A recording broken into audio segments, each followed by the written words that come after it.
L'aube de la Grèce antique.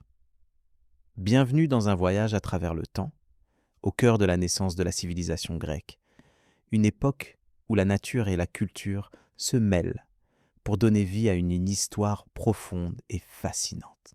Il est essentiel de comprendre le contexte géographique qui a façonné cette civilisation. La Grèce antique s'étendait sur un territoire aujourd'hui divisé entre la péninsule balkanique et une multitude d'îles éparpillées dans la mer Égée. Ce paysage accidenté, avec ses montagnes escarpées et ses côtes découpées, a influencé la manière dont les communautés se sont organisées et ont évolué. Le climat méditerranéen, doux et propice à l'agriculture, a permis l'établissement de villages permanents. Ces conditions ont facilité le développement d'une société complexe, riche de traditions orales et de rituels religieux. Au-delà de la simple survie, les Grecs anciens ont su cultiver un amour profond pour la beauté et l'harmonie, cherchant à exprimer leurs croyances qu'à travers l'art. C'est dans cette atmosphère que le marbre, pierre emblématique de la Grèce, a commencé à jouer un rôle central. Les premiers témoignages artistiques de cette époque se retrouvent dans des sculptures grossières, souvent réalisées dans des pierres locales que l'on découvre dans des sites archéologiques comme ceux de Marathon, de Mycène ou de Delphes. Ces œuvres, bien que rudimentaires, témoignent déjà d'une volonté de représenter des formes humaines et divines, suggérant une conscience esthétique en pleine émergence. La transition vers le travail méticuleux du marbre a révélé une maîtrise technique étonnante. Le marbre grec n'est pas une simple pierre. Il incarne la pureté et la noblesse. Provenant principalement des carrières du Pentélique, près d'Athènes, ce matériau blanc laiteux confère aux sculptures une luminosité particulière qui capte la lumière du soleil méditerranéen. Cet effet de clarté a sans doute renforcé le lien symbolique entre les œuvres d'art et les divinités qu'elles représentaient. Ainsi, le marbre devient un support chargé de spiritualité et de mémoire collective, conservant à travers les siècles l'image idéale d'un monde en équilibre. Le choix du marbre pour les sculptures et les monuments illustre la place centrale occupée par l'expression artistique dans la société grecque. Les premières grandes statues, qui apparaissent à la fin du 7e siècle avant notre ère, sont souvent des représentations d'êtres humains, parfois des courroies, figures masculines juvéniles, qui symbolisent la jeunesse et la vigueur. Ces statues ne sont pas simplement décoratives. Elles servent à honorer les morts, à marquer des lieux sacrés ou à exprimer des idéaux liés à la cité. Parallèlement à l'évolution des formes sculptées, les mythes se diffusent et s'enrichissent. La Grèce antique est un terreau fertile pour ces récits fabuleux qui racontent les exploits des dieux et des héros. Ces récits circulaient oralement bien avant d'être fixés par l'écrit. Ils ont façonné la vision du monde des Grecs, reliant la religion, la politique et l'art. Ainsi, la sculpture en marbre devient un vecteur privilégié pour matérialiser ces histoires, transformant la pierre en une mémoire tangible qui dialogue avec les vivants. Les premiers ateliers de sculpture fonctionnaient souvent au sein même des cités, sous l'égide de maîtres transmettant leur savoir-faire à une nouvelle génération. Parmi ces artisans obscurs, certains se distinguaient par une sensibilité particulière à la forme et à la proportion. On voit apparaître des techniques nouvelles, comme le poli subtil qui donne au marbre une texture presque vivante. Ce travail exigeait un engagement patient et précis, reflétant la valeur accordée à la permanence de ces œuvres. Il est important aussi de souligner l'influence des échanges commerciaux et culturels avec les civilisations voisines. Les Minoens de Crète, puis plus tard les Égyptiens, ont contribué à enrichir l'univers esthétique grec. Les matériaux, les motifs décoratifs et les idées circulaient au rythme des voyages en mer. Ce flux d'influences permet une fécondation mutuelle qui élargit le champ des possibles artistiques, tout en consolidant une identité proprement grecque. Sur le plan social, la sculpture en marbre servait également à affirmer la puissance des cités et des familles. Commandée pour constituer des hôtels, des temples ou des monuments funéraires, ces œuvres étaient autant des signes visibles de prospérité que des objets religieux. Elles racontaient des histoires collectives et individuelles, interrogées au fil du temps par les générations qui se succédaient. Le marbre éclaire ainsi la mémoire grecque, ancrée dans un espace concret et dans une vision du sacré. Cette longévité a permis d'observer l'évolution des styles et des techniques sur plusieurs siècles. Du style géométrique aux figures plus naturalistes de l'époque classique, chaque phase exprime une compréhension renouvelée du corps humain et de ses proportions. On découvre une quête constante d'harmonie et de vérité formelle, qui dépasse la simple imitation pour atteindre une forme d'idéalisation. Le marbre devient le miroir d'une culture en perpétuel dialogue avec elle-même. L'étude des vestiges archéologiques nous révèle l'extraordinaire diversité des usages du marbre. Que ce soit dans les temples majestueux de l'Acropole, les tombeaux isolés ou les offrandes votives, cette pierre incarne un langage symbolique riche et complexe. Elle révèle aussi la manière dont les sociétés grecques percevaient le temps, mêlant le passé mythique et l'expérience présente dans une continuité profonde. La sculpture devient ainsi un pont entre les générations. Enfin, le rôle du marbre dans la construction et la décoration architecturale mérite une attention particulière. Il ne se limite pas à la statuaire, mais structure aussi les éléments essentiels des sanctuaires et des espaces publics. Les colonnes, les frontons et les frises sculptées participent à créer un environnement où l'art et la vie quotidienne se fondent harmonieusement.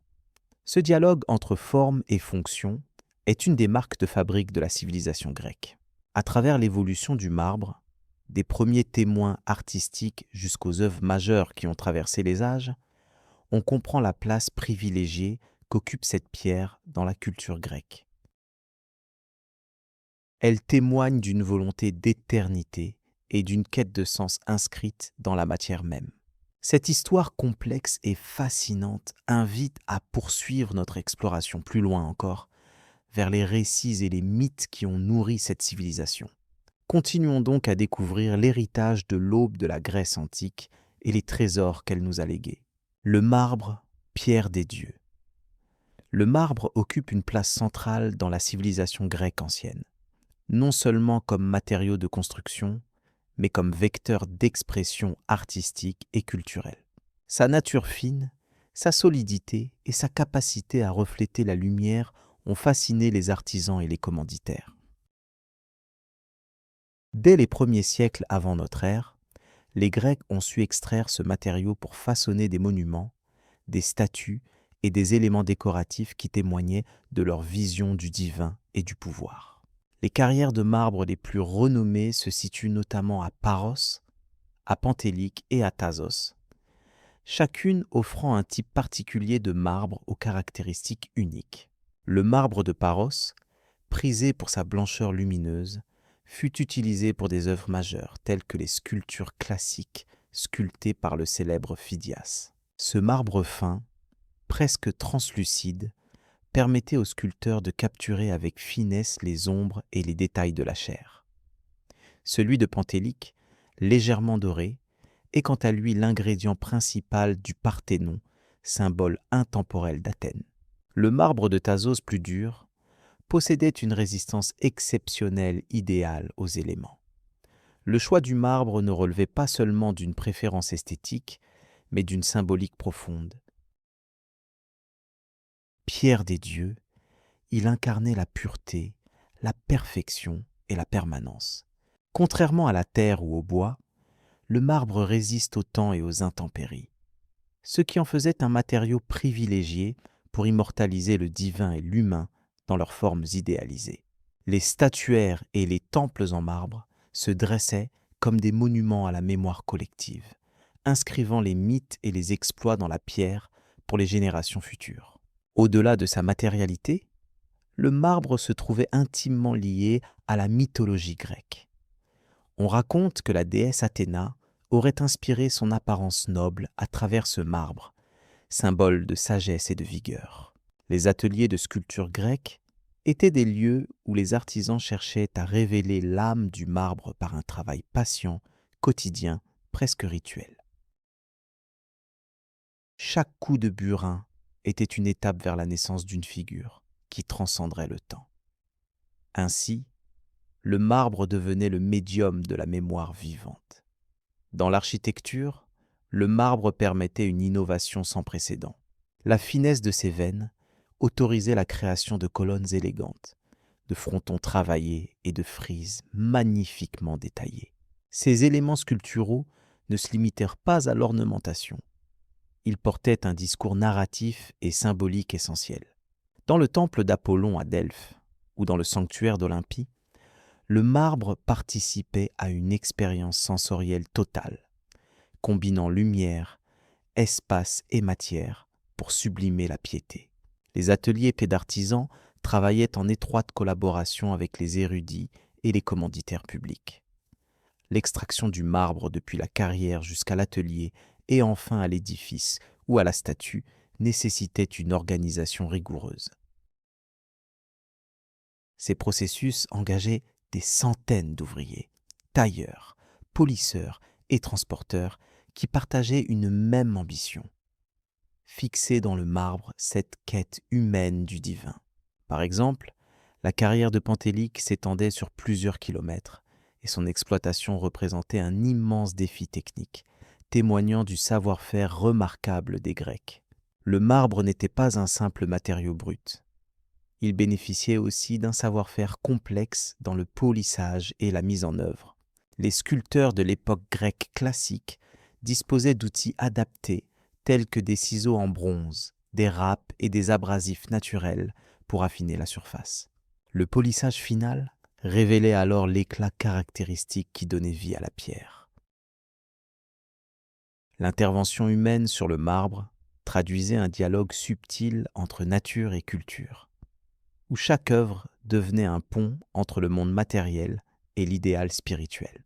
Parmi les œuvres les plus emblématiques réalisées en marbre, soulignons celle du discobole, représentant l'athlète en mouvement avec une incroyable précision anatomique.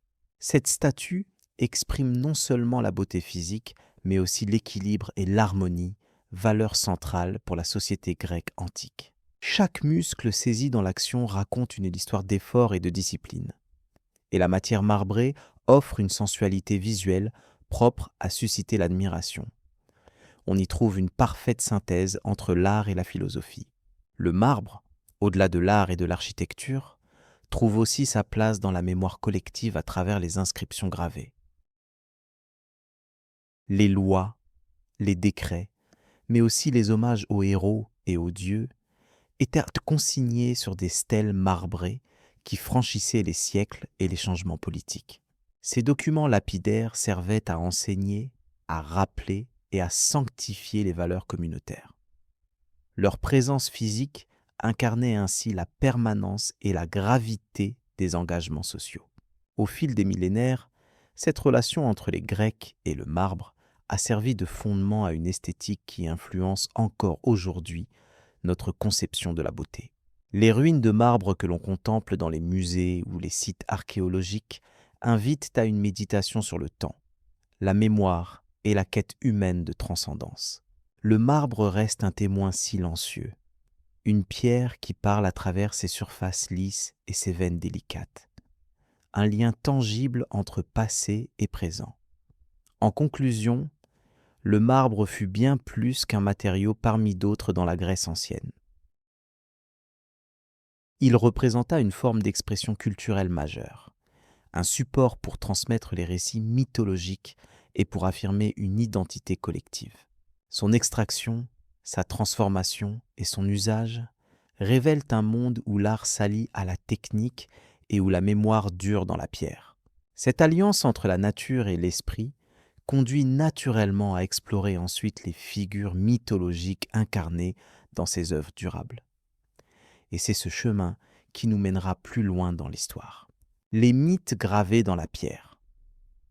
Dans la société de la Grèce antique, les récits mythologiques ne se limitaient pas à de simples histoires racontées au coin du feu. Ils étaient sculptés avec soin dans la pierre. devenant un langage silencieux destiné à traverser les âges et à témoigner des valeurs essentielles pour chaque cité. Les artisans, qu'ils soient sculpteurs ou architectes, travaillaient avec minutie, intégrant dans le marbre les figures divines et héroïques qui incarnaient un lien vivant entre le passé et le présent des Grecs. Ces images figées, loin d'être de simples décorations, représentaient un moyen puissant d'enseignement et de mémoire collective. Chaque temple, chaque façade portait un message. Par exemple, le Parthénon à Athènes est orné de métopes qui racontent des combats mythiques opposant dieux et géants, illustrant la victoire de l'ordre sur le chaos. Ce choix n'était jamais arbitraire. Il reflétait la volonté des Athéniens de se voir comme des combattants pour la justice et la civilisation. Par conséquent, ces sculptures devenaient un miroir des valeurs. Courage, sagesse, fraternité, mais aussi respect des lois divines et humaines. Le marbre, matériau durable et noble, s'imposait ainsi comme le vecteur idéal pour graver ses croyances dans l'esprit de chaque citoyen. Parmi les récits les plus fréquemment représentés figure l'Odyssée d'Homère. Les scènes sculptées des épreuves d'Ulysse, depuis son départ de Troie jusqu'à son retour à Ithaque, ne servent pas uniquement à célébrer un héros. Elles incarnent surtout l'idée universelle de persévérance face à l'adversité. Ces images statiques, pourtant riches de détails, traduisent une dynamique intérieure, celle d'un homme confronté aux caprices des dieux et aux dangers du monde. Le public grec contemplait ces œuvres avec familiarité, trouvant dans chaque scène un enseignement sur la patience, la ruse et la fidélité à ses propres valeurs. L'art sculptural grec offre aussi un autre éclairage sur la place de la femme dans la mythologie et la société. Des figures comme Héra, déesse du mariage, ou Artémis, protectrice des jeunes filles, sont souvent présentées dans des attitudes calmes et dignes, reflétant l'importance accordée à leur rôle social et religieux. Cet équilibre entre force et sérénité invite les spectateurs à reconnaître la complexité des rôles féminins sans recourir à l'exagération dramatique.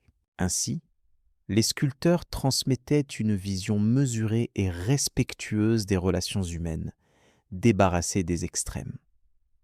Les mythes racontés à travers la pierre étaient également des repères temporels. Ils inscrivaient les cités grecques dans une histoire continuelle, reliant les générations présentes à leurs ancêtres divins ou héroïques. Cela favorisait un sentiment d'appartenance à une communauté unie par des racines communes. Par exemple, la légende de Thésée et du Minotaure, sculptée à Athènes, symbolisait le triomphe de l'esprit humain sur la brutalité aveugle. En comptant cette victoire par l'image, les Grecs rappelaient que leurs institutions reposaient sur des fondations éthiques solides. La profession de sculpteur s'inscrivait ainsi dans une mission presque sacrée.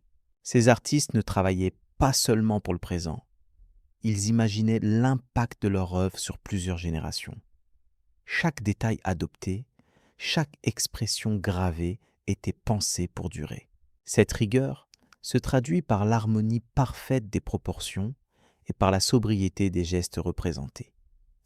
Ils évitaient souvent les postures excessives, afin de garantir une lecture claire et apaisante des récits. Le calme apparent de la pierre surgit donc d'un long travail de réflexion sur la manière dont l'image devait accompagner le spectateur dans une compréhension prudente et réfléchie. On ne peut évoquer les récits mythologiques dans la sculpture grecque sans parler de l'importance des temples doués d'une fonction narrative.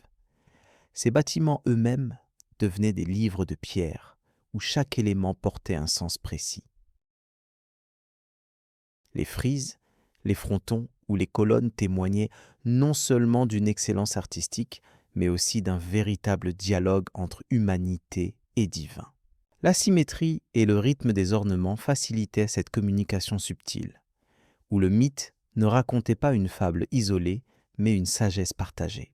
Ces œuvres encourageaient l'introspection et offraient une source constante d'enseignement sans recourir à un discours oral explicite. Au-delà des divinités, les héros occupaient une place centrale dans cette mémoire sculptée.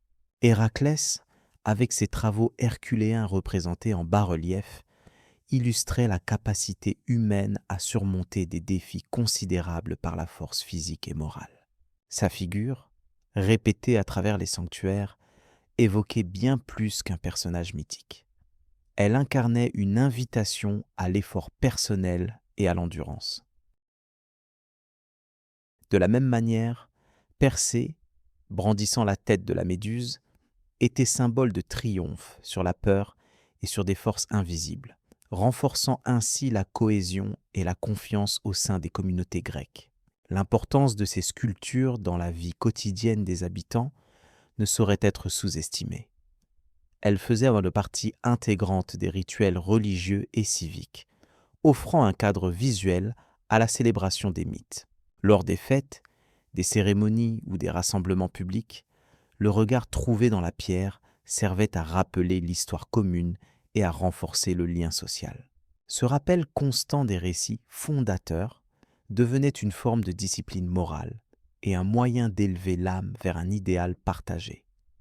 Par conséquent, les mythes gravés dans la pierre faisaient bien plus que divertir ou instruire. Ils étaient la clé de la cohésion grecque. En analysant les particularités techniques des sculptures, on remarque que la finesse du travail permettait de transmettre des nuances considérables. Les expressions des visages, la posture des corps ou les accessoires sculptés contribuaient à différencier chaque scène et chaque personnage sans excès dramatique. Cette précision offrait au spectateur la possibilité d'une lecture prolongée, invitant à la réflexion. L'absence d'exagération produisait un effet apaisant, rendant le message accessible sans provoquer d'emportement. Ainsi, les sculptures fonctionnaient comme des récits apaisés, adaptés à la contemplation paisible que recherchait souvent l'audience grecque. Le rôle pédagogique de la sculpture mythologique demeurait donc omniprésent. Ces images soutenaient non seulement l'éducation formelle, mais aussi celle du cœur et de l'esprit. Elles abordaient des questions fondamentales comme la justice divine, la nature du courage ou la valeur de la sagesse. Par exemple, la représentation d'Athéna, déesse de la sagesse et de la guerre juste, rappelait l'importance de la maîtrise de soi et de la réflexion avant l'action.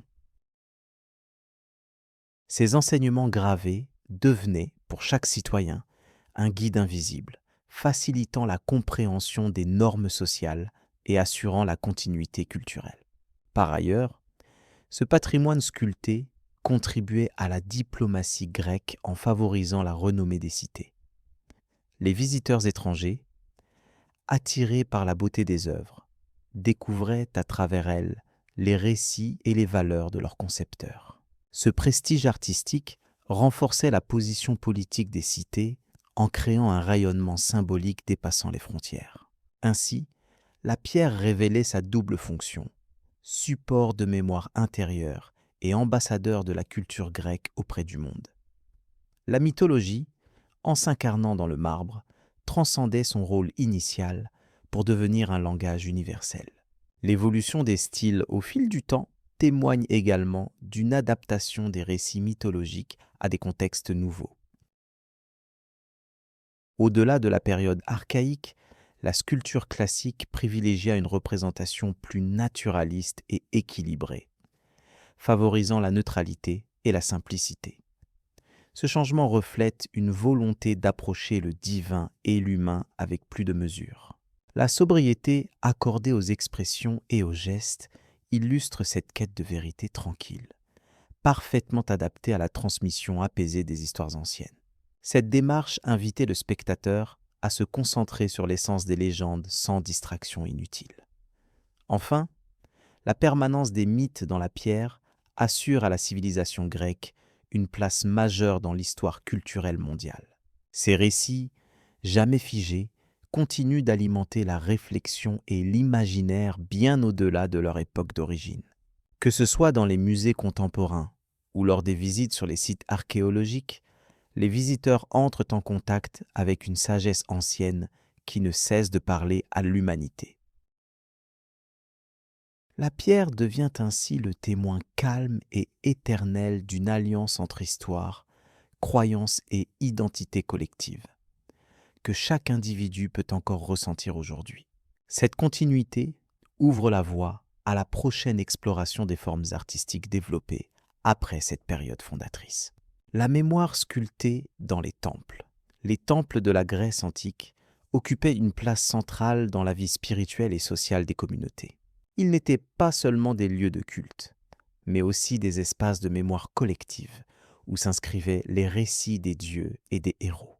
Chaque pierre, chaque colonne portait la trace d'un langage figé dans le marbre, véritable témoignage d'un monde à la fois tangible et immatériel.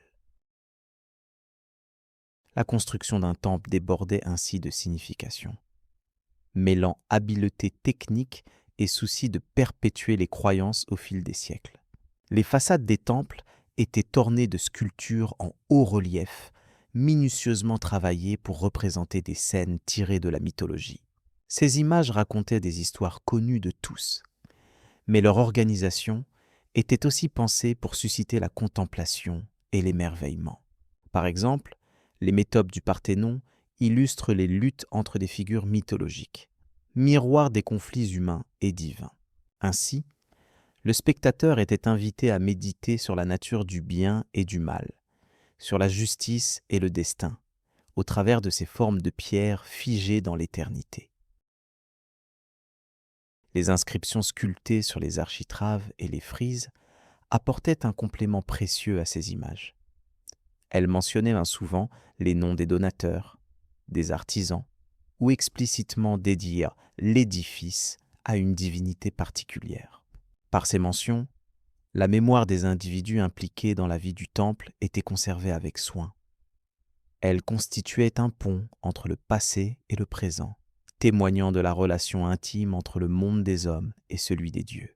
Les temples devenaient ainsi de véritables carnets ouverts sur une époque révolue, une fenêtre sur un univers juridique, religieux et social. Les sculpteurs qui œuvraient sur ces édifices étaient souvent des artistes de grand renom, mobilisant tout leur savoir-faire pour transmettre un message durable.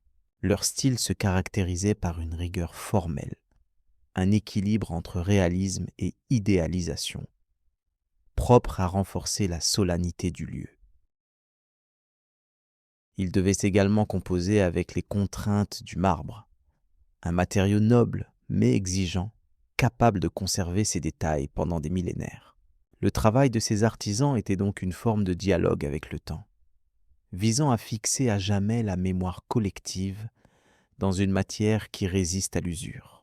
Chaque temple offrait une expérience unique en fonction de son emplacement et de sa destination. Celui d'Apollon à Delphes, par exemple, était célèbre pour son oracle et ses inscriptions gravées qui guidèrent les visiteurs dans leur quête de sagesse. Les messages inscrits dans la pierre invitaient à la réflexion, encourageant l'homme à écouter la voix des dieux pour mieux comprendre son chemin sur terre. Parfois, ce dialogue prenait la forme d'énigmes ou de maximes, révélant la complexité de la sagesse antique qui composait un monde multidimensionnel, mêlant l'esprit et la matière. Au fil du temps, certains temples devinrent des lieux de pèlerinage ou de rassemblement politique où l'histoire collective s'incarnait dans les cérémonies et les rituels. Le marbre, parfait support, enregistrait chaque événement comme si chaque détail était destiné à survivre à l'oubli. Ainsi, derrière les murs silencieux, se jouait un théâtre intangible où les récits se mêlaient au sacré, où la mémoire se donnait corps et voix. Le rôle de ces lieux dépassait largement l'architecture pour toucher à la construction même de l'identité grecque.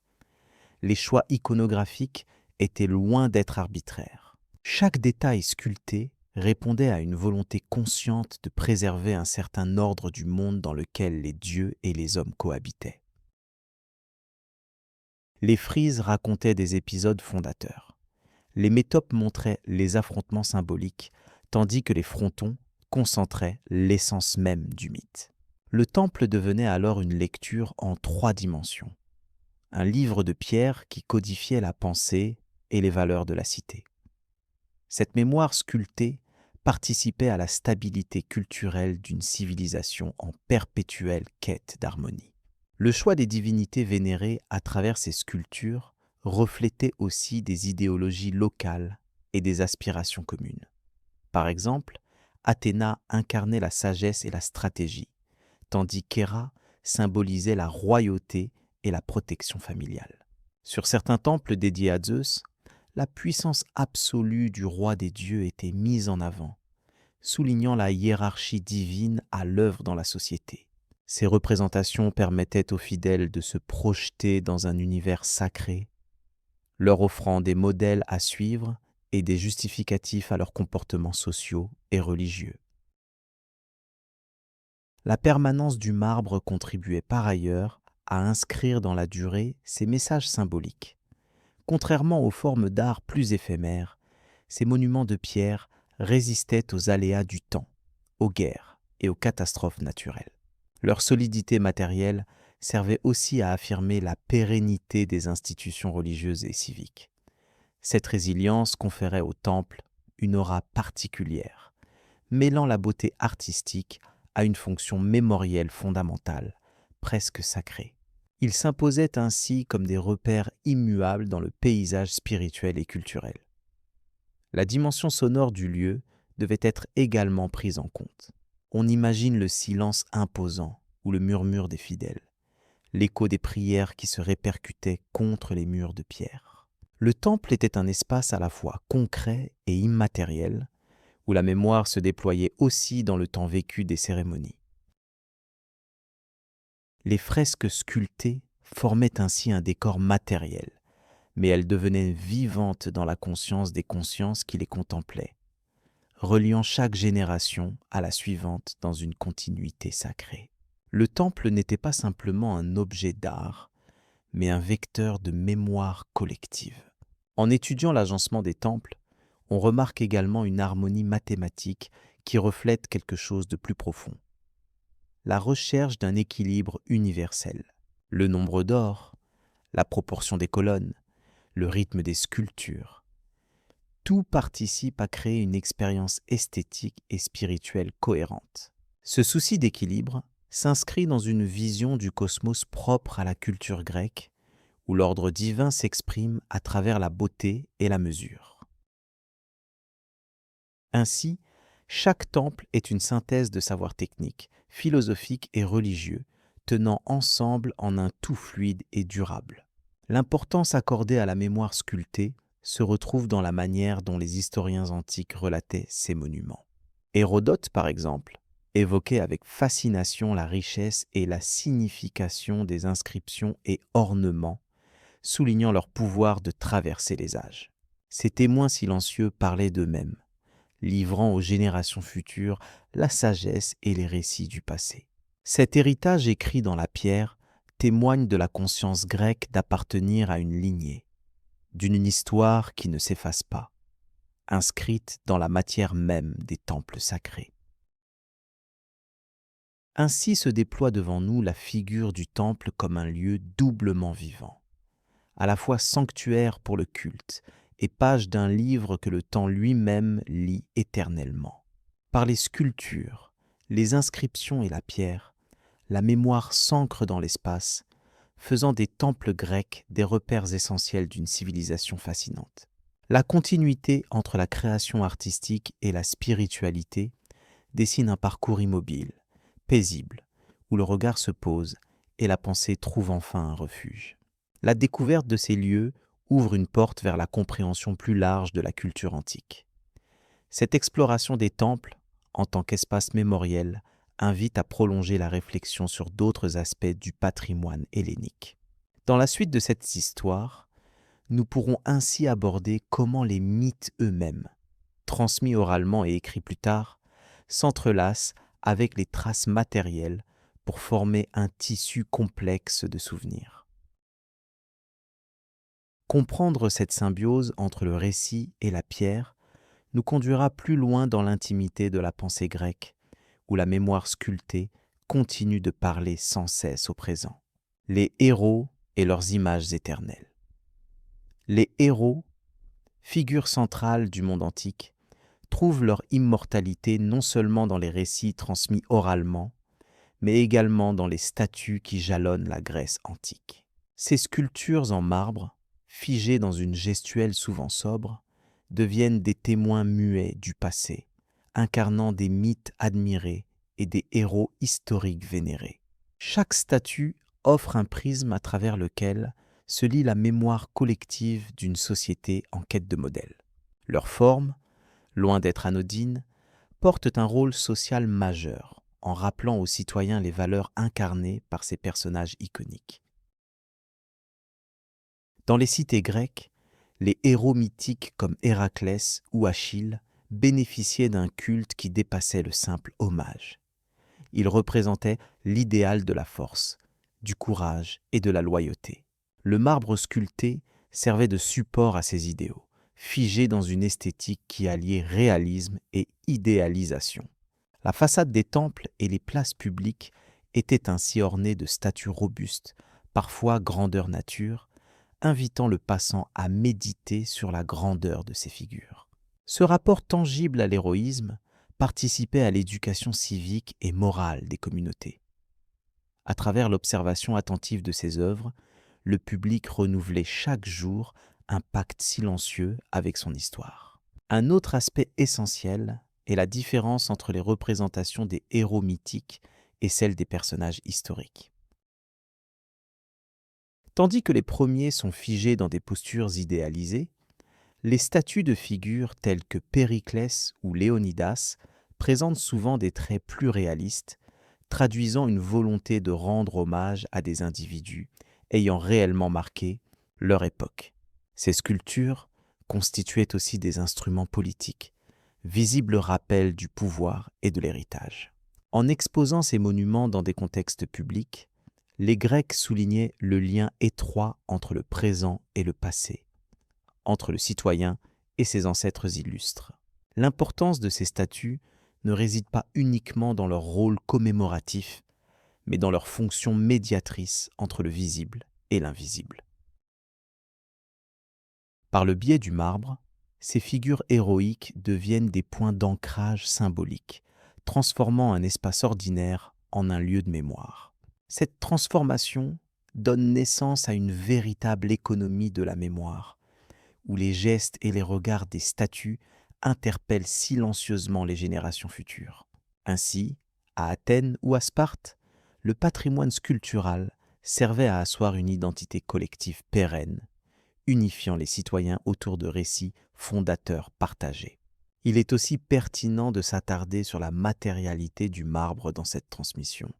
Provenant principalement des carrières de Paros et de Pentélique, ce matériau précieux assurait une longévité aux images sculptées, symbole d'éternité et de pureté. Les sculpteurs, nombreux à avoir travaillé dans l'ombre, maîtrisaient parfaitement l'art de sculpter le marbre pour en extraire des silhouettes dynamiques malgré la froideur apparente du matériau. Chaque statue convoquait subtilement une présence, donnant à voir non seulement la silhouette d'un héros, mais aussi la promesse d'une mémoire durable. Le marbre devenait ainsi un véhicule privilégié entre l'éphémère des vies humaines et la permanence des idées. Comme élément essentiel du paysage urbain, ces statues participaient aussi à structurer l'espace sacré et politique. Elles ponctuaient les lieux de rassemblement, les agoras, les stades, les sanctuaires religieux. À travers leur emplacement précis, elles guidaient les regards, orientaient les déplacements et assuraient une continuité visuelle entre les récits mythologiques et la vie quotidienne. Les citoyens retrouvaient dans ces images une source d'inspiration constante, un rappel évident que leur propre existence s'inscrivait dans une trajectoire plus vaste. Le passé et le présent tissaient ainsi une toile invisible autour de ces figures de pierre. Le rôle de l'image héroïque dans la société grecque ne se limite pas à une fonction statique. Certaines statues étaient intégrées à des rituels, des processions ou des fêtes en leur honneur. Ces moments établissaient un lien singulier entre sacré et profane, entre peuple et héros. Le temps d'une célébration, la statue devenait un médiateur énergétique, un point focal d'émotions collectives mesurées et contrôlées. Dans ces rapports ritualisés, la mémoire ne se contentait pas de se conserver, elle se réactivait, se vivifiait, rappelant l'impact réel des histoires ancestrales sur le présent. Ainsi, la présence des héros ne demeurait pas figée, mais se déployait dynamiquement dans le tissu social. L'étude de ces représentations offre aussi un aperçu précieux sur la manière dont les Grecs concevaient la notion même d'héroïsme. La sculpture exposait une dualité entre force physique et sagesse intérieure, entre exploits guerriers et actions charitables. Cette complexité se lit dans les attributs que portaient les statues. On y voit des cuirasses, des lances, mais aussi des feuilles de laurier ou des symboles pacifiques. Le héros devenait alors une figure complète, un modèle de citoyen parfait, à la fois capable de défendre sa cité et de promouvoir un ordre moral. Ces nuances invitaient à une réflexion collective sur ce qui définit véritablement la grandeur. Par ailleurs, les lieux où étaient érigées ces statues revêtaient une symbolique supplémentaire. Le choix d'un site précis, souvent proche d'un temple dédié à un dieu protecteur, témoignait d'un rapport complexe entre mythologie religieuse et histoire humaine. Le héros, portraituré en dieu protecteur, recevait une forme de sacralisation profane, faisant de sa représentation non seulement un objet d'art, mais aussi un élément actif d'une relation spirituelle. À travers cette intégration, la cité sculptée devenait un espace vivant où l'imagination collective s'alimentait de références anciennes à la fois tangibles et immatérielles. Un exemple éloquent se trouve dans la statue de Thésée, héros fondateur d'Athènes. Sa silhouette sculptée évoque son rôle dans la lutte contre le Minotaure et le rassemblement des peuples athéniens. Cette image conforte une identité locale forte et le sentiment d'appartenance à un passé glorieux. En dépit des siècles écoulés, la statue maintient intact ce récit fondateur, offrant aux générations successives un repère stable dans un monde en perpétuel changement. La mémoire ainsi incarnée dans la pierre assure un continuum qui dépasse les aléas de l'histoire politique. Les personnages historiques ne sont pas en reste. Par exemple, Périclès, dont la statue orne l'Académie d'Athènes, incarne l'apogée de la démocratie athénienne. Sa représentation, bien qu'équilibrée, n'en demeure pas moins empreinte d'une certaine gravité, rappelant la responsabilité politique majeure qu'il portait. Par cette présence sculptée, le souvenir de ses décisions et de ses projets urbanistiques reste vivace. L'image, débarrassée de traits excessifs, souligne la dignité et la mesure, qualité essentielle pour un leader éclairé aux yeux des citoyens. Cette fidélité dans la représentation renforce aussi la confiance collective dans l'institution démocratique. En examinant cette sculpture, il devient évident que leurs fonctions dépassaient la simple décoration. Elles étaient des outils pédagogiques à part entière. Chaque trait, chaque posture, chaque attribut rappelait une leçon d'histoire ou de morale. Les anciens transmettaient ainsi, non par des mots seulement, mais par des images, une culture commune nécessaire pour la cohésion sociale. Le marbre servait de support à cette mémoire abstraite, transformant en permanence l'espace public en lieu de transmission et d'apprentissage. Cette dynamique participait à garantir la pérennité des valeurs au-delà des générations immédiates. Au fil du temps, la réception de ces statues évolua. Dans l'Antiquité tardive, la montée du christianisme fit que certaines figures furent redéfinies ou détruites, mais leur empreinte resta. Plus tard, à la Renaissance, les artistes européens redécouvrirent ces œuvres, cherchant à s'inspirer de leur équilibre et de leur beauté. Cela souligne la puissance durable des images sculptées, qui traversent les siècles pour influencer divers contextes culturels et historiques.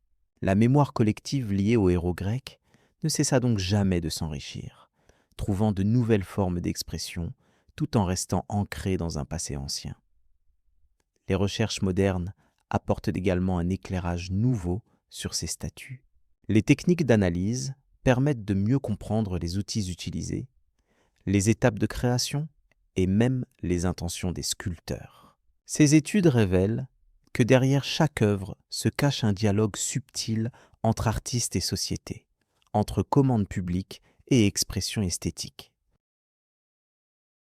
Elles confirment que ces statues ne sont pas de simples vestiges matériels, mais des documents vivants témoignant d'un échange dynamique entre mémoire, art et politique. Cette lecture plurielle ouvre la voie à une appréciation renouvelée de ce patrimoine exceptionnel. Cette mémoire incarnée marque aussi la persistance d'un imaginaire qui transcende la chronologie pure.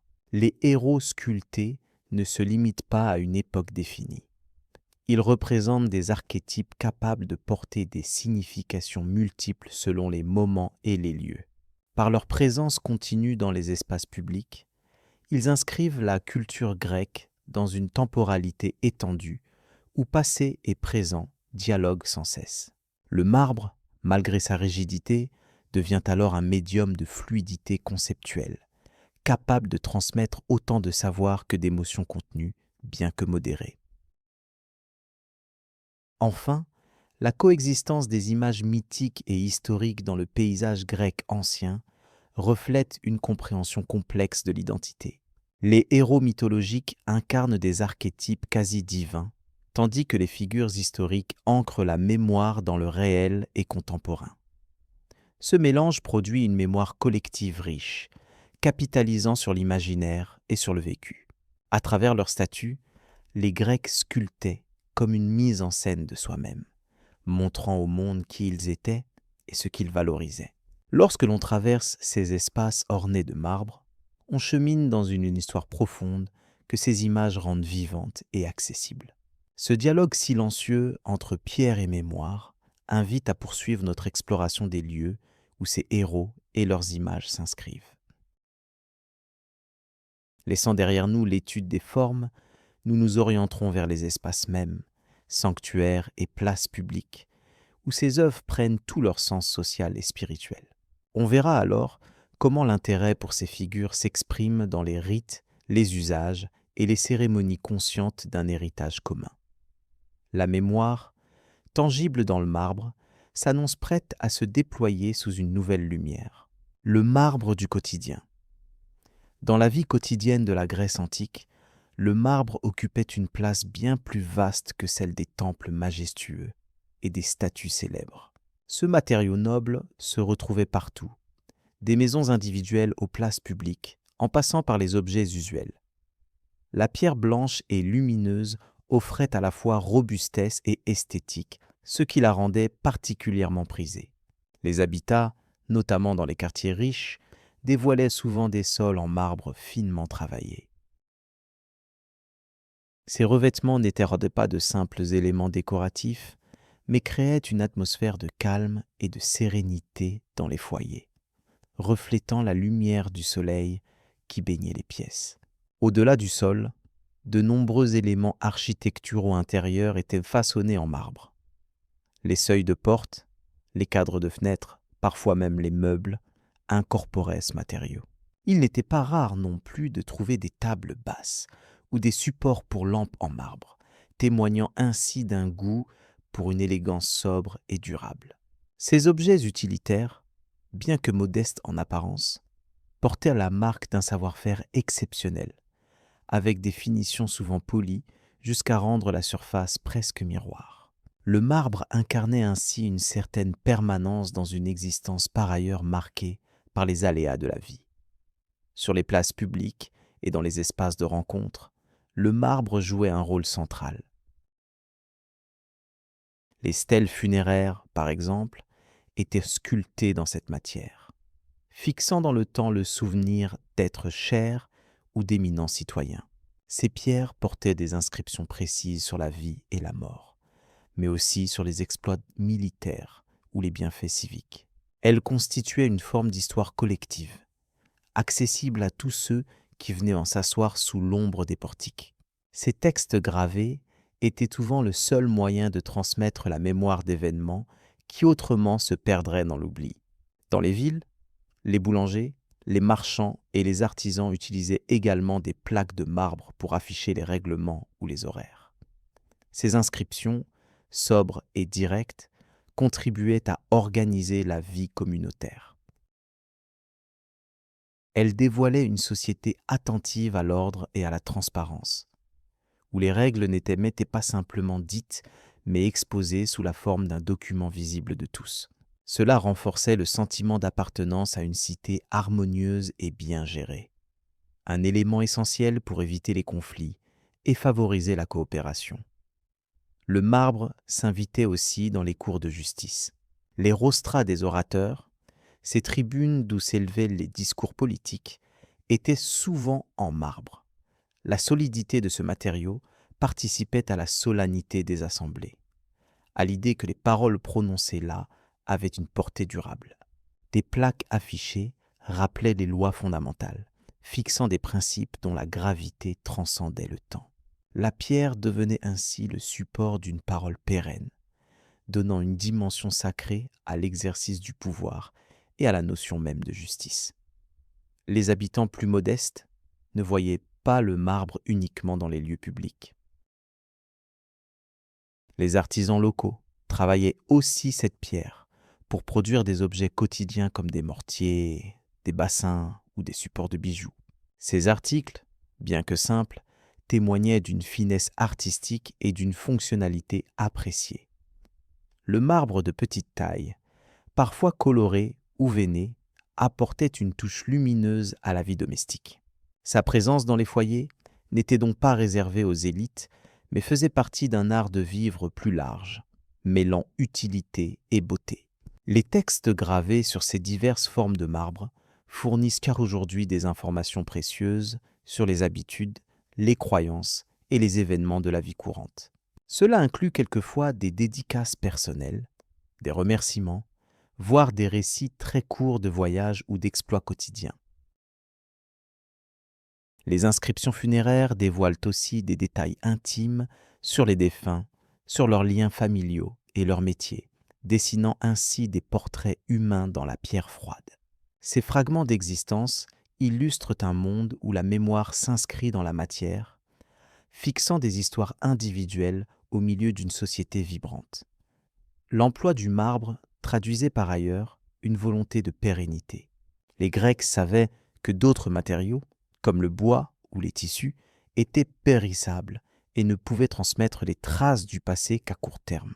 En choisissant le marbre, ils assuraient l'immortalité relative des informations importantes. Cette matérialité conférait à chaque message une sorte d'autorité et de respect particulier. Le regard posé sur un bloc de pierre gravée invitait au recueillement, à la méditation sur les événements passés et présents. Il faut aussi considérer que la provenance du marbre était un facteur notable. Certaines carrières, comme celle de Paros ou de Pentélique, étaient réputées pour la finesse exceptionnelle de leurs matériaux. Ce choix influençait non seulement la beauté des objets, mais aussi la valeur symbolique attachée à ces pièces. Posséder un élément en marbre de grande qualité signifiait détenir un lien tangible avec les ressources prestigieuses de la région et par extension avec la puissance et la culture grecque. Ces considérations avaient un impact sur la perception sociale des propriétaires. Ainsi, le marbre n'était pas uniquement un bien de luxe, mais une composante essentielle d'une culture tournée vers l'éternité. Les inscriptions permettaient de documenter à la fois des événements publics et privés, tissant un lien entre les générations. Par l'intermédiaire de la pierre, les histoires se transmettaient, enracinant la communauté dans un passé partagé. Chaque trace sculptée devenait un fragment de patrimoine collectif, un témoignage silencieux de vie humaine en quête de sens. Dans ce contexte, le rôle du marbre s'étendait bien au-delà de la simple fonctionnalité. En somme, si les grands temples et leurs sculptures retiennent souvent l'attention des visiteurs et des historiens, il ne faut pas oublier que le marbre permet aussi la vie la plus intime des Grecs anciens. Que ce soit dans un soubassement, une pierre gravée, un objet domestique, il composait avec eux le paysage quotidien, apportant une constance et une élégance discrètes. Cette omniprésence discrète participait au tissage d'une mémoire collective fondée sur le respect de la permanence et le désir de conserver la trace des liens humains. La pierre, en quelque sorte, racontait et conservait les histoires du vivant. La prochaine exploration nous conduira au-delà de cette matière pour dévoiler les mythes et légendes qui s'entrelacent avec la mémoire gravée, révélant comment récit et mémoire se mêlent pour façonner l'identité de la civilisation grecque. Ainsi, le passage du marbre au mythe nous invitera à entrevoir une autre facette de cette culture fascinante. La transmission du savoir par la pierre. Dans l'Antiquité grecque, la pierre, et en particulier le marbre, jouait un rôle central dans la conservation du savoir et de la mémoire collective. Contrairement à ce que l'on pourrait imaginer, les manuscrits sur papyrus ou parchemin n'étaient pas les seuls supports utilisés. Les inscriptions gravées dans le marbre étaient même considérées comme un moyen fiable, durable et prestigieux de transmettre des messages essentiels, notamment les lois, traités diplomatiques et enseignements philosophiques. Cette technique relevait d'une volonté consciente d'assurer la pérennité des connaissances bien au-delà de la vie éphémère des individus. Les cités grecques utilisaient le marbre pour inscrire les lois publiques dans des lieux visibles, comme les agoras, afin que chaque citoyen puisse les consulter. La pierre, solidifiée grâce à un procédé naturel, portait les lettres gravées avec une précision telle qu'elles résistaient aux intempéries, au temps et aux aléas humains. Ainsi, la pierre devenait le garant d'une règle commune, imposée à tous par sa monumentalité et sa permanence. Par exemple, les lois d'Athènes étaient souvent sculptées sur des stèles en marbre exposées dans les espaces publics, offrant un accès accessible à la population entière. Au-delà des lois, la pierre accueillait aussi des traités diplomatiques solennels conclus entre différentes cités. Ces traités, soigneusement rédigés et gravés, documentaient des accords de paix ou des alliances, témoignage de la complexité politique du monde grec. Chaque alliance inscrite sur pierre possédait une dimension symbolique forte. Elle marquait un engagement durable, rendu visible et intangible. Le poids de la pierre et son aura d'éternité renforçaient la légitimité et l'obligation réciproque des parties contractantes. Une telle inscription empêchait la déformation ou l'oubli des termes négociés au fil des générations. Les philosophes jouaient aussi un rôle fondamental dans cette transmission sur pierre. Des fragments des enseignements de figures tels que Platon ou Aristote furent gravés à des fins pédagogiques ou commémoratives. Le marbre servait à fixer des extraits d'idées cruciales, souvent lors d'expositions dans des lieux publics fréquentés par les étudiants ou les visiteurs. Cette méthode permettait non seulement de préserver la pensée écrite, mais aussi d'en diffuser l'essence auprès d'un public large, en dehors du seul cercle restreint des disciples. La pierre devenait ainsi un vecteur silencieux de la sagesse antique, facilitant la survie intellectuelle à travers les siècles. Le choix du marbre était loin d'être anodin. Cette pierre, issue principalement des carrières grecques de Pentélique ou de Paros, offrait une blancheur éclatante, symbole de pureté et de clarté. Ses propriétés physiques la rendaient idéale pour la gravure fine. Cette esthétique jouait un rôle dans la perception même du savoir transmis. Un savoir noble et solide, non soumis aux révisions arbitraires du temps. Le marbre incarnait un équilibre harmonieux entre beauté, fonctionnalité et durabilité, ce qui expliquait son statut privilégié dans la culture grecque. Le savoir inscrit sur pierre faisait partie intégrante d'un système complexe de mémoire collective. Les cérémonies publiques, journées de lecture et assemblées civiques soulignaient l'importance de ces documents marqués dans la roche. Le simple fait de rassembler la population devant une inscription imposait un respect partagé. Cela renforçait l'idée que le savoir et les règles de la société étaient immuables, au moins dans leur fondement, et que chaque citoyen en était responsable. Par conséquent, le marbre agissait comme un lien tangible entre les anciens et les générations futures. Certains gestes, plus intimes, accompagnèrent la rédaction et la gravure du texte. Les scribes, spécialistes de cette pratique, devaient maîtriser la calligraphie en majuscules grecques, car l'orthographe et la précision étaient cruciales pour éviter toute confusion dans le message. Cette discipline soignée était le fruit d'un savoir-faire transmis au sein de groupes spécialisés. Chaque lettre taillée dans la pierre reflétait une attention particulière portée à la clarté et à la pérennité du texte. Les erreurs étaient coûteuses, notamment parce que la correction dans la pierre était quasiment impossible sans altérer l'ensemble de l'inscription. L'importance de ces inscriptions allait parfois au-delà du simple contenu écrit. Leur dimension esthétique et leur intégration dans l'architecture urbaine délivraient un message supplémentaire, celui du prestige et de la puissance de la cité ou de l'institution qui commanditait l'œuvre. Le recueil et la mise en valeur de ces textes sculptés participaient à la construction d'une identité collective fondée sur la mémoire visible.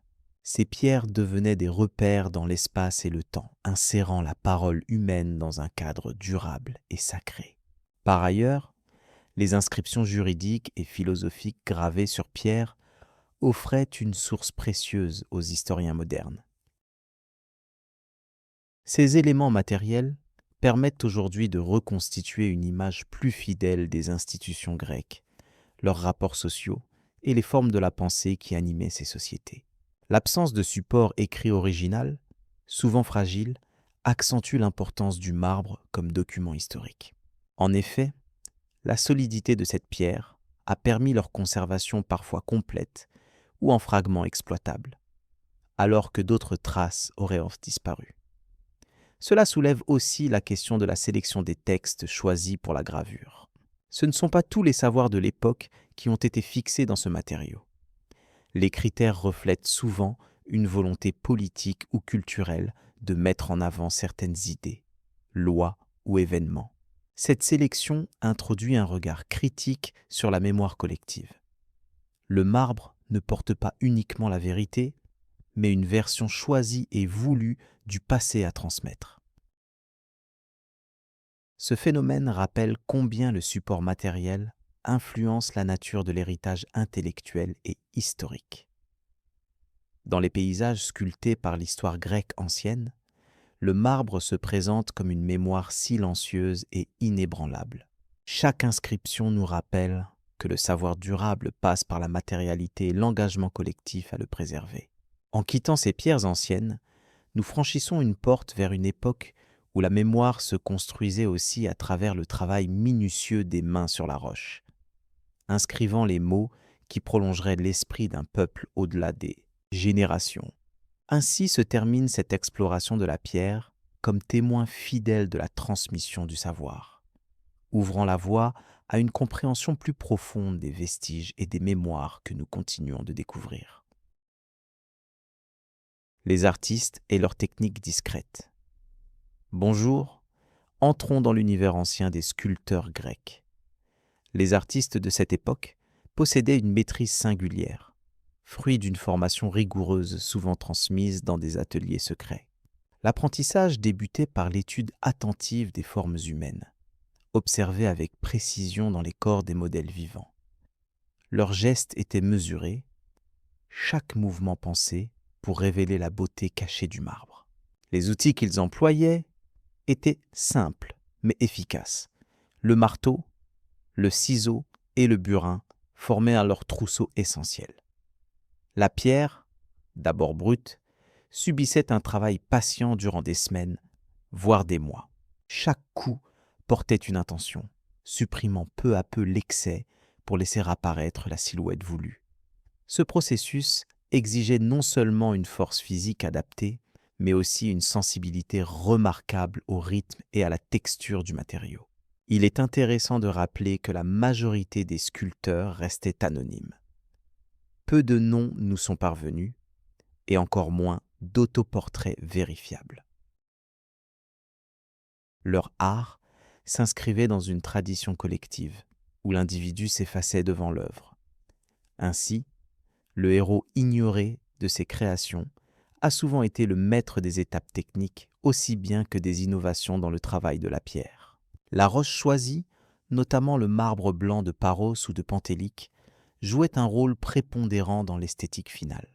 Ces carrières fournissaient un matériau d'une pureté exceptionnelle, capable de capter la lumière et d'accentuer la profondeur des reliefs.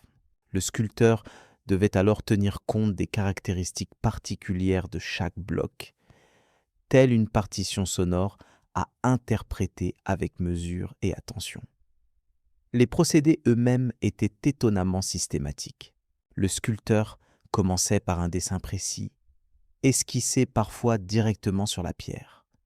Cet ébauchage servait de guide pour les premières tailles grossières, permettant d'appréhender les proportions. Ensuite, les ciseaux plus fins venaient rachopolir les surfaces, révélant le grain du marbre. Ce travail minutieux apportait la douceur et la finesse qui caractérisent encore aujourd'hui nombre de statues antiques.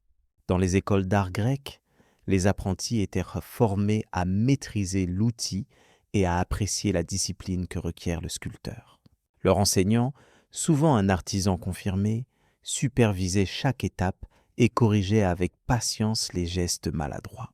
Parfois, les jeunes artistes pratiquaient sur des blocs moins nobles avant d'être autorisés à toucher les marbres destinés aux œuvres majeures. L'homme, au cœur de cette tradition, constituait le principal modèle de leur création. L'étude anatomique se fondait sur une observation sans relâche du corps en mouvement, capturant la tension des muscles ou la sérénité d'un visage. Cette approche réaliste se doublait d'un souci de l'équilibre et de la proportion harmonieuse, selon des règles précises, mais néanmoins souples, afin d'atteindre une beauté universelle. Chaque atelier fonctionnait aussi comme un lieu d'échange et de transmission. Les techniques pouvaient varier légèrement selon les régions, influencées par des facteurs locaux ou des préférences stylistiques. Pourtant, le respect des canons classiques demeurait central. Les interventions des maîtres sur une pièce pouvaient durer plusieurs années, affinant chaque trait avec une patience remarquable. L'accumulation des expériences conduisait parfois à des innovations notables. Par exemple, l'utilisation de la technique du contrepoids pour instaurer dans les statues une posture dynamique ou le polissage final au charbon végétal, afin d'obtenir une surface lisse et uniforme. Ces détails témoignent du savoir-faire avancé et de la profonde compréhension du matériau et de ses possibilités.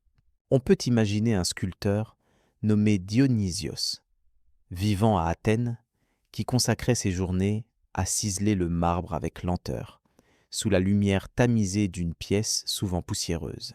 Son atelier, rempli de fragments et d'ébauches, était un sanctuaire de concentration. La renommée lui échappait souvent, mais son œuvre perdurait, imprégnée d'une justesse et d'une sobriété admirée par ses pairs. Le rôle des aides, ou ergastènes, était également essentiel. Sous la direction du maître, il réalisait les tailles préliminaires ou préparait les outils. Cette collaboration rigoureuse favorisait une progression efficace des chantiers de sculpture, permettant la réalisation d'œuvres monumentales destinées aux temples ou aux espaces publics.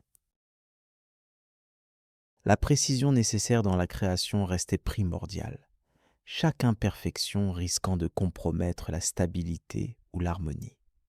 À cette époque, les sculptures en marbre avaient une fonction qui dépassait largement la simple décoration. Elles étaient des témoins silencieux de mythes, d'histoires divines et de valeurs culturelles partagées. La fidélité aux détails symboliques et l'exactitude technique reflétaient la volonté des Grecs d'ancrer leurs croyances dans la pierre, assurant ainsi une mémoire pérenne. Cette alliance du savoir-faire et de la patience se manifeste aussi dans le choix des outils dont la qualité était souvent améliorée grâce à des alliages solides. Les lames et pointes de bronze polies étaient affûtées incessamment afin que chaque coup porté au marbre produise l'effet désiré. Le bruit spécifique du burin sur la pierre accompagnait le rythme du travail, une mélodie discrète propre à chaque atelier. Par ailleurs, divers tests étaient conduits pour s'assurer que le marbre exposerait l'œuvre à l'épreuve du temps. Certains blocs présentaient des fissures ou des veines que le sculpteur devait deviner et éviter. Cette attention, presque intuitive, relevait de l'expérience acquise au fil des années, parfois transmise de génération en génération. On comprend mieux pourquoi les maîtres anciens étaient si respectés. Sans chercher la gloire individuelle, les artistes grecs construisaient patiemment un héritage durable par leurs gestes précis. Leur travail reposait sur une alliance entre force physique et délicatesse, discipline et créativité.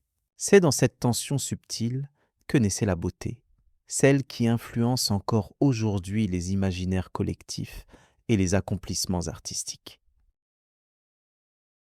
En avançant dans cette découverte, nous commencerons à explorer comment, derrière la pierre taillée, les récits mythologiques prenaient vie, une immersion douce dans la mémoire culturelle.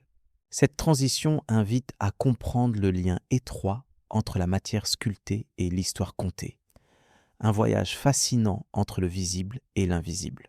Détail et simplicité dans la représentation dans l'Antiquité grecque, la représentation artistique privilégiait souvent une clarté et une précision qui transcendaient les émotions intenses et dramatiques. Chaque sculpture, chaque relief et chaque peinture cherchait à capturer l'essence même des formes et des gestes avec une sobriété remarquable. Cette approche n'était pas un manque d'expression, mais plutôt une recherche de l'harmonie et d'un équilibre qui invitait à une contemplation calme et réfléchie. Le marbre, matériau prédominant dans la création artistique, était travaillé avec une délicatesse telle que la surface semblait vivante sans recourir à des accentuations excessives. Le choix des artistes se portait sur des traits équilibrés et des proportions justes, évitant toute exagération qui aurait pu perturber la sérénité du regard.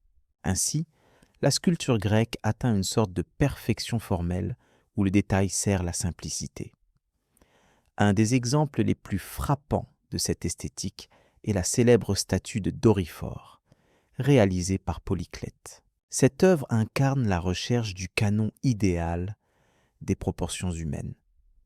Chaque muscle, chaque courbe est sculptée avec une telle précision qu'elle invite à saisir la mesure exacte du corps en mouvement.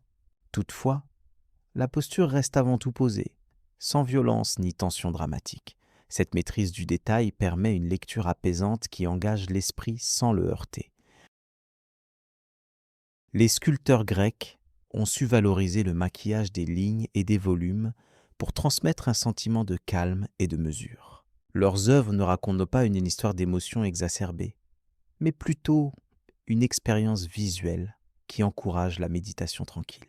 Cette méthode répondait aux attentes de la société grecque, où l'harmonie entre corps et esprit était valorisée comme un idéal civilisateur. Sur les frises des temples ou dans les métopes sculptées, on retrouve cette même approche. Les scènes mythologiques sont représentées avec une netteté qui témoigne d'une volonté de clarté. Plutôt que de dramatiser l'instant, l'artiste dépeint les gestes et les interactions de façon linéaire, chaque figure ayant sa place précise dans la composition générale. Ce procédé assure une compréhension immédiate et détendue du récit visuel pour le spectateur. Cette sobriété stylistique se complète par un travail soigné des expressions faciales, douces et retenues. Les visages sculptés ou peints affichent souvent une neutralité qui n'élimine pas l'expression humaine, mais la canalise vers une forme modérée de sérénité. Ce choix esthétique permet au spectateur d'interpréter librement les émotions sans être conduit vers un excès d'intensité imposé. La mémoire collective se trouvait ainsi apaisée par cette esthétique, où chaque détail minutieux contribuait à un souvenir plus clair et ordonné des récits mythiques. La fidélité aux proportions et à la simplicité n'amoindrissait pas la force des histoires racontées. Au contraire, elle les rendait plus accessibles et ancrées dans une réalité tangible pour les générations futures. Le soin apporté aux matériaux participait également à la pérennité de cette esthétique. Le marbre, pierre noble et durable, offrait une surface lisse favorisant le travail des détails fins. Les outils utilisèrent des techniques avancées pour épurer chaque forme sans accumuler un surplus décoratif. Ce choix technique renforçait la dimension intemporelle et placide des œuvres grecques. Par ailleurs, les artistes ne traquaient pas la scène unique la plus dramatique, mais préféraient des compositions équilibrées et complètes. Les gestes des figures exprimaient des actions simples et cohérentes, bannissant l'extravagance pour favoriser la compréhension posée et calme. Ce mode de représentation s'inscrivait dans une tradition qui valorisait l'ordre dans l'art comme reflet de l'ordre dans le monde. Chez Phidias, maître sculpteur du Parthénon, cette recherche atteint son apogée. Ses œuvres combinent finesse du trait et retenue émotionnelle. Le fronton du temple, loin de rejouer une scène de fracas, présente un ensemble harmonieux de formes et de symboles. Le spectateur contemple ainsi un tableau sculptural où chaque détail converse avec les autres sans jamais dominer.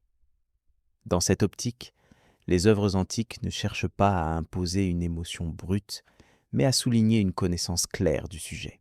La neutralité apparente masque une grande virtuosité technique et une profonde réflexion sur la nature humaine et divine. La mesure et la pureté forment donc le socle d'une lecture reposante qui invite à renouer avec un savoir ancien. Au-delà de la pierre, la tradition de la simplicité et de la précision se retrouve dans les récits mythologiques eux-mêmes. Les légendes grecques, transmises oralement puis mises par écrit, privilégiaient une narration structurée et mesurée. Cette continuité narrative renforce l'empreinte visuelle des œuvres, qui deviennent autant de clés pour accéder à une compréhension sereine des mythes. Les artistes grecs créaient ainsi un langage visuel fondé sur l'équilibre des formes, où chaque détail travaille en faveur de la simplicité d'ensemble. Loin de chercher à troubler, les œuvres invitent à un temps suspendu. Cette expérience privilégie l'écoute et l'attention silencieuse, à la manière d'une histoire que l'on reçoit au creux de la nuit. Dans le cadre d'une lecture apaisante, ce choix esthétique prend tout son sens. Il permet d'installer un climat de calme et d'ouverture, propice à la réflexion et au repos. La précision minutieuse guide sans brusquer, accompagnant en douceur la découverte du monde antique dans sa richesse symbolique. Ainsi, la beauté du marbre et la pureté des formes deviennent une source de réconfort. Elles offrent une fenêtre sur un passé où l'art et la mémoire se conjuguent pour apaiser l'esprit. L'absence de surenchère émotionnelle révèle une sagesse ancienne qui valorise la connaissance claire et le silence du spectacle. Ce regard posé sur les œuvres grecques nous enseigne que le calme et la clarté sont rarement synonymes de simplicité superficielle. Au contraire, elles naissent d'une maîtrise profonde et d'une quête constante d'harmonie. C'est ce lien entre détail et sobriété qui fait la force durable de l'art antique et qui continue de fasciner encore aujourd'hui. Dans la continuité de cette observation sur l'esthétique grecque, il sera intéressant d'explorer comment le rapport entre mythe et mémoire se manifeste dans la sculpture et la peinture, afin de comprendre comment ces œuvres servent de pont entre passé et présent, la mémoire collective à travers le temps. La vaste étendue de la civilisation grecque antique s'est figée dans le matériau froid et noble qu'est le marbre. Ces œuvres sculptées, fruits d'un savoir-faire unique, nous parviennent à travers les âges comme des témoins silencieux mais puissants d'un monde révolu. En observant leur surface polie, on découvre un lexique muet où chaque courbe, chaque détail révèle une page d'histoire et un pan de croyance. La mémoire collective s'est ainsi cristallisée, préservée dans cette pierre empreinte d'une aura intemporelle. Les statues de marbre, véritables archives visuelles, expriment bien plus que la maîtrise technique de leur créateur. Elles inscrivent dans l'éternité les divinités vénérées, les héros épiques et les citoyens ordinaires, révélant les valeurs et les mythes qui régissaient la société grecque. Les représentations d'Athéna protectrice, d'Apollon orateur ou d'Héraclès colosse permettent de toucher du doigt la complexité symbolique et religieuse qui animait les peuples de cette époque. Au-delà du simple objet artistique, le marbre s'impose comme un support à travers lequel le passé se diffuse dans le présent. Le long des siècles, ces sculptures ont été admirées, copiées, parfois restaurées, transmises grâce à une chaîne de gardiens de la culture. Leur survie invite à méditer sur la notion même de mémoire. Comment un récit, un mythe ou une image persistante peuvent-ils traverser le temps sans perdre leur essence ? L'étude des vestiges sculptés révèle qu'ils ont également joué un rôle social essentiel. Placées dans des lieux publics, temples ou agoras, ces œuvres instauraient des repères communs, des points d'ancrage identitaires pour les cités grecques. Par cette fonction, les sculptures en marbre étaient un moyen de renforcer une cohésion collective, forgeant une conscience partagée autour des exploits des ancêtres et des lois divines. Le marbre, matériau issu des carrières des montagnes grecques, était choisi pour sa durabilité et sa beauté intrinsèque. Son grain fin et sa couleur claire permettaient aux artistes de travailler avec une précision remarquable. Cette qualité matérielle a contribué à la longévité des œuvres, leur permettant d'échapper parfois à l'érosion du temps et aux aléas historiques, qu'il s'agisse des conflits ou des transformations culturelles. Les découvertes archéologiques modernes continuent de dévoiler des trésors inattendus, enrichissant notre compréhension. Ces trouvailles montrent que le marbre n'était pas seulement utilisé pour de grandes statues, mais aussi pour des reliefs minutieux, illustrant des scènes mythologiques ou des épisodes de la vie quotidienne. Chaque détail ajoute une couche de complexité à cette mémoire collective, augmentant notre capacité à imaginer le monde des anciens Grecs. Les sculptures mises au jour dans des villes comme Athènes, Delphes ou Olympie illustrent également les évolutions stylistiques survenues au fil des siècles. Du style archaïque rigide et hiératique à la fluidité dynamique de la période classique, jusqu'à l'expressivité accrue de l'époque hellénistique, le marbre reflète les mutations esthétiques et culturelles qui accompagnèrent la société grecque.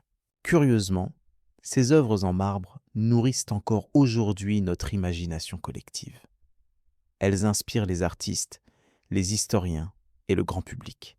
Leurs formes et récits ont été intégrés dans l'éducation, la littérature et les arts contemporains, prouvant que la mémoire grecque ne s'est pas figée, mais continue à vivre à travers des réinterprétations incessantes.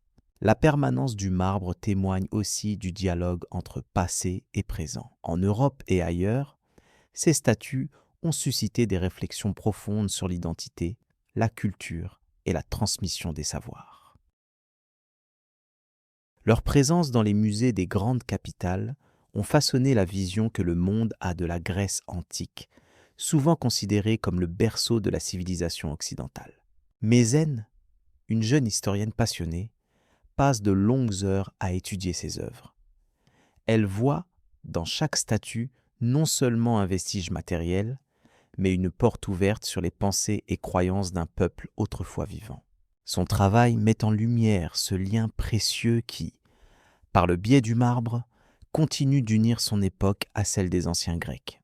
Le marbre incarne ainsi une mémoire collective, façonnée par les mains des sculpteurs, et les récits transmis de génération en génération. Ce matériau, à la fois fragile et robuste, symbolise la quête humaine d'immortalité à travers les objets tangibles. En contemplant ces chefs-d'œuvre silencieux, on comprend que l'histoire ne se réduit pas au texte, mais se manifeste aussi par la beauté pérenne des formes sculptées. Les interrogations suscitent enfin une réflexion sur notre propre époque. Comment nos créations actuelles, qu'elles soient matérielles ou immatérielles, seront-elles perçues dans plusieurs millénaires? Quelles traces laisserons-nous selon les technologies et les matériaux que nous privilégions? Le marbre grec invite à penser au-delà du présent, à inscrire nos histoires dans une tradition qui dépasse les frontières du temps. Sans doute, le legs grec transcende le simple souvenir pour devenir un vecteur d'identité culturelle universelle. La mémoire collective s'ancre dans la pierre et se diffuse par les récits que nous continuons à transmettre, à réinterpréter et à faire vivre. Cette transmission, loin d'être figée, est un processus dynamique qui permet à chaque génération de se réapproprier un patrimoine hors du commun. L'exploration de la mémoire, à travers le prisme du marbre, révèle la puissance durable de l'art et des symboles dans la construction des sociétés. Le recul que nous prendrons pour contempler ces vestiges devient un voyage qui unit les époques, reliant la profondeur du passé à l'horizon de l'avenir, avec un fil invisible mais indestructible. Ainsi s'ouvre la porte vers une réflexion davantage centrée sur les histoires humaines elles-mêmes, leurs origines et leurs évolutions. Cette continuité entre la pierre immobile et la vie mouvante invite à poursuivre notre exploration dans le champ des récits et mythes qui continuent d'animer la conscience collective, parcourant le temps avec une gravité apaisante mais persistante. Les vestiges comme témoins silencieux. Dans le paysage contemporain de la Grèce, les ruines antiques s'étendent comme des pages figées d'un livre inexprimé, témoins silencieux d'une civilisation qui a profondément marqué l'histoire. Ces vestiges, marbre usé par le temps et fragments éclatés de colonnes effondrées, offrent une fenêtre tangible sur la vie quotidienne, les croyances et la société grecque ancienne. En les observant, il est possible de déchiffrer non seulement leur architecture, mais aussi les gestes, les idées et les valeurs qui animaient leurs bâtisseurs. Les fragments conservés dans des sites comme Athènes, Delphes ou Olympie nous renseignent sur des activités variées, allant de la politique aux festivités religieuses. Par exemple, le Parthénon, bien que partiellement ruiné, garde la trace de l'ingénierie avancée et de l'esthétique raffinée développée à l'époque du VIe siècle avant notre ère. Chaque colonne cannelée, chaque couronnement sculpté a été conçu avec un soin méticuleux, reflétant une société qui valorisait l'harmonie et la beauté tout autant que la fonction. La pierre révèle également les innovations techniques des anciens Grecs. L'utilisation du marbre pentélique, réputé pour sa pureté et sa résistance, témoigne d'une maîtrise parfaite des matériaux disponibles. Cette ressource locale a permis de construire des structures qui défient encore l'érosion du temps et les ravages de l'homme. On observe aussi une précision remarquable dans l'assemblage des blocs, des joints parfaitement ajustés sans utilisation de mortier, signe d'une ingénierie avancée et d'une organisation du travail hautement codifiée. Au-delà de l'architecture, les ruines portent également les traces des mythes et des récits fondateurs qui structuraient la conscience collective grecque. Les bas-reliefs et les sculptures, même fragmentaires, nous racontent les exploits des héros et des dieux. Par exemple, le musée de Delphes conserve des vestiges illustrant la légende d'Apollon et de Python, un serpent mythique. Ces images gravées dans la pierre ouvrait un espace éducatif et cultuel où les visiteurs étaient invités à méditer sur les valeurs incarnées par ces histoires, telle la victoire de la lumière sur les ténèbres. La redécouverte de ces sites au XVIIIe et XIXe siècle a marqué un tournant dans la compréhension de notre passé. Les fouilles archéologiques, souvent initiées par des voyageurs et des érudits européens, ont permis de reconstituer non seulement la physionomie de ces cités disparues, mais aussi d'enrichir la connaissance des pratiques sociales et religieuses.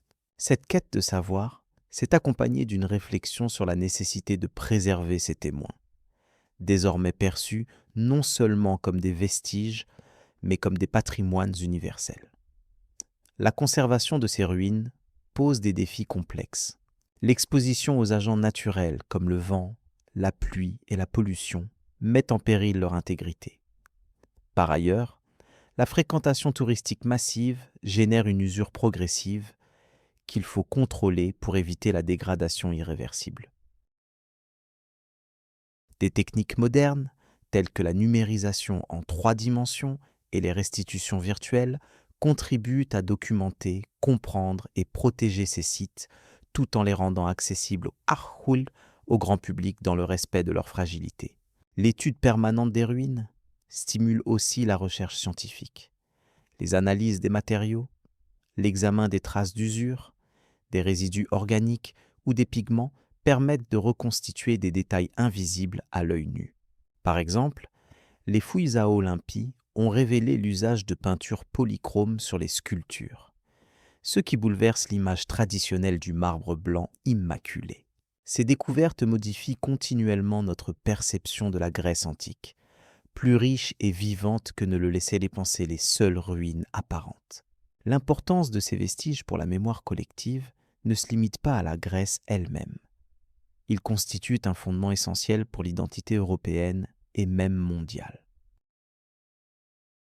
Les idéaux de démocratie, de philosophie et d'art issus de cette civilisation continuent d'influencer notre époque moderne. Ainsi, chaque pierre préservée est une pierre de plus dans l'édifice de notre compréhension commune, un lien tangible entre passé et présent. Par ailleurs, au fil des siècles, les ruines ont inspiré de nombreux artistes et écrivains qui ont cherché dans ces fragments silencieux un écho à leur propre quête existentielle. Loin des drames théâtraux, ces témoignages muets témoignent d'une humanité partagée, d'une curiosité éternelle pour la condition humaine et la continuité de la civilisation. Ils enseignent la patience, la persévérance et le respect du temps qui passe. Le travail des archéologues, conservateurs et historiens demeure donc essentiel pour interpréter et préserver ce patrimoine. Leur rigueur scientifique et leur sensibilité culturelle offrent une fenêtre ouverte sur un monde ancien qui continue de parler à travers les siècles. Leur action permet aussi de sensibiliser le public à l'importance de la protection de ces sites, désormais reconnus comme des trésors à conserver pour les générations futures. En fin de compte, les ruines de la Grèce antique incarnent un dialogue entre passé et présent où chaque visiteur devient un témoin actif. Cette expérience met en lumière la fragilité de notre héritage, mais aussi sa puissance symbolique, capable de relier des époques et des cultures. Ces vestiges nous invitent à prolonger cette mémoire en explorant plus avant les récits, les idées et les arts qui les ont générés. Alors que la nuit tombe doucement sur ces pierres millénaires, la pensée se tourne vers la transmission et la pérennité. C'est dans cette perspective que s'ouvre naturellement la suite de notre voyage. Un passage aux mythes et aux histoires eux-mêmes, intemporels et toujours vivants au cœur de la tradition grecque. Héritage et influence dans le monde contemporain. L'art en marbre de la Grèce antique dépasse largement la simple matérialité de la pierre. Il incarne une mémoire vivante, un témoignage pérenne qui traverse les siècles et s'inscrit profondément dans le patrimoine universel. Chaque sculpture, chaque relief est le reflet d'une époque où la beauté, l'harmonie et la quête de sens étaient intimement liées à la quête du divin et de l'humain. Ces œuvres imposantes servent aujourd'hui encore de pont entre le passé mythique et notre présent, en nourrissant une réflexion constante sur l'identité culturelle et artistique. Dans la culture contemporaine, l'influence de ces créations se manifeste de multiples façons. L'architecture moderne emprunte régulièrement aux proportions classiques grecques pour instaurer un sentiment d'équilibre et de majesté. Le marbre, matière noble par nature, est choisi non seulement pour son esthétisme, mais aussi pour symboliser la continuité avec une tradition millénaire. De nombreuses institutions culturelles et éducatives arborent des éléments inspirés des canons grecs, renforçant ainsi l'idée d'un héritage intellectuel et esthétique essentiel à la formation de la pensée occidentale. Les musées du monde entier présentent des collections impressionnantes de sculptures grecques, contribuant à un dialogue pérenne entre les générations. Ces œuvres, souvent reproduites ou revisitées, alimentent non seulement la curiosité des chercheurs, mais aussi l'inspiration des artistes contemporains. Par exemple, les traits idéalisés des statues telles que celles de Phidias ou Praxitèle continuent d'éduquer le regard, en montrant un idéal de beauté façonné par un équilibre rigoureux entre réalisme et abstraction. Ce modèle esthétique, associé aux mythes gravés dans le marbre, donne naissance à une forme de langage universel, facilement identifiable et riche de sens. Par ailleurs, les récits mythologiques liés à ces sculptures renouvellent leur pertinence à travers des adaptations en littérature, cinéma ou art visuel.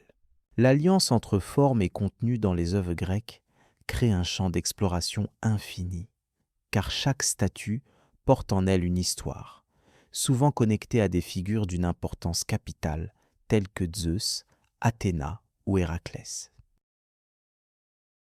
Ces personnages mythiques fournissent des archétypes symboliques qui résonnent encore dans notre psyché collective, servant de support à des réflexions morales, philosophiques et sociales qui dépassent le temps. L'étude approfondie de ces marbres dévoile également des techniques sophistiquées, un savoir-faire unique qui témoigne d'une maîtrise élevée de l'artisanat. La précision dans le travail du détail comme dans la composition d'ensemble révèle une compréhension profonde des matériaux et une volonté de perpétuer un idéal esthétique. Cette exigence technique et artistique a su traverser les millénaires, inspirant des générations d'artistes et d'architectes qui perpétuent ce dialogue entre innovation et tradition. Par ailleurs, les restaurations et analyses modernes permettent de mieux comprendre les processus utilisés, renforçant ainsi le lien avec cet héritage. Il est également intéressant de noter comment le marbre grec oriente nos perceptions du temps et de l'histoire. Les sculptures, immuables et durables, incarnent une forme de résistance face à l'éphémère, offrant à la mémoire collective un ancrage solide. Elles invitent à une contemplation calme et prolongée, favorisant une immersion progressive dans un univers où les faits se mêlent aux symboles.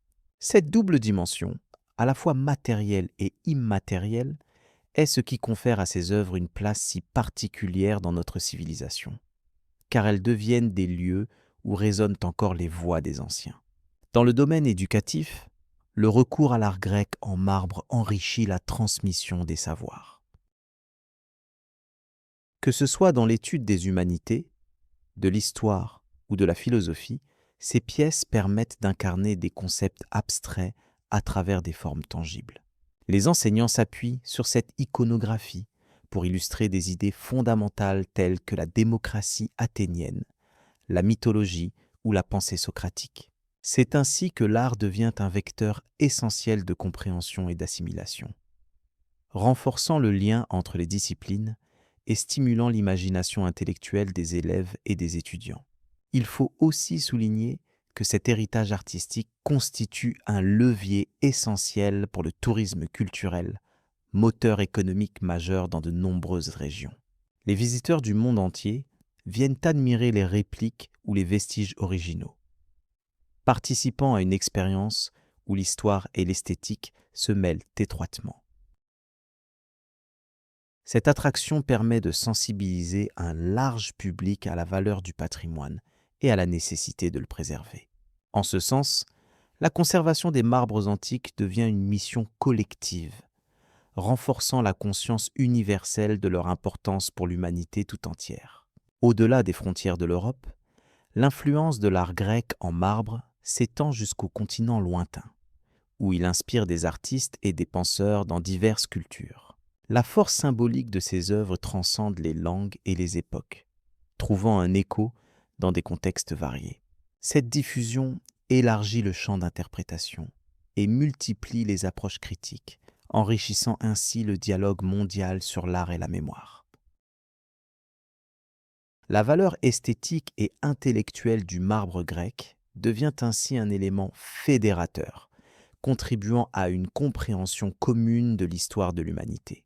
Cette dimension interculturelle est particulièrement importante puisqu'elle montre que le marbre grec n'est pas un simple vestige figé, mais bien un matériau vivant capable d'évoluer et de se réinventer.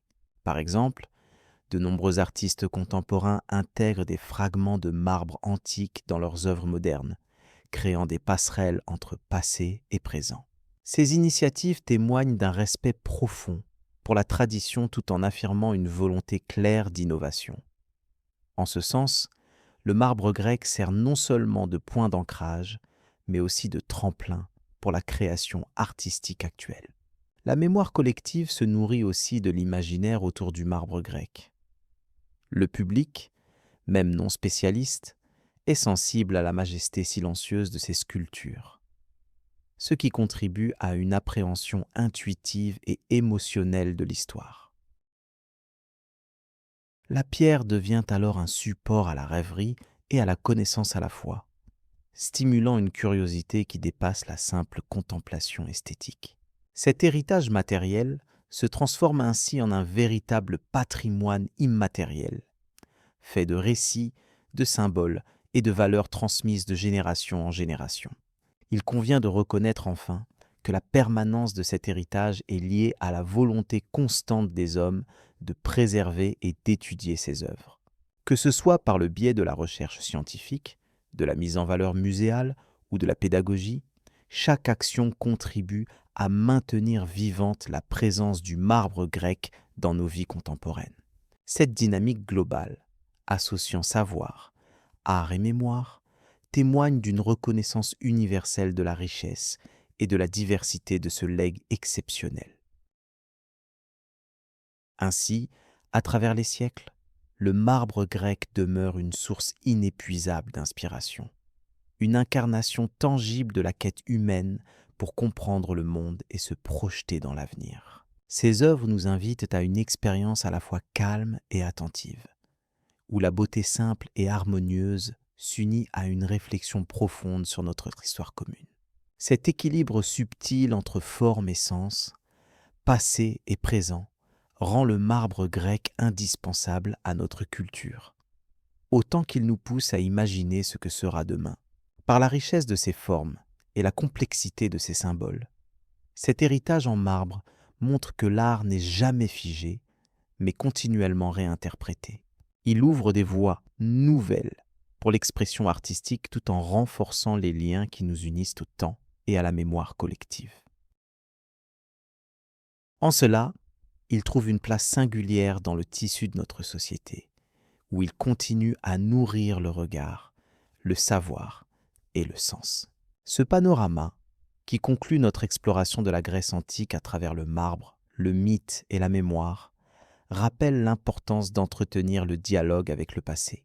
C'est dans cette continuité que réside la force du patrimoine grec, un patrimoine qui ne cesse d'évoluer, capable de s'adapter aux besoins et aux aspirations de chaque époque. La richesse de ce legs nous incite ainsi à poursuivre notre chemin, avec respect et curiosité, vers ce que les prochains chapitres de l'histoire humaine nous réservent.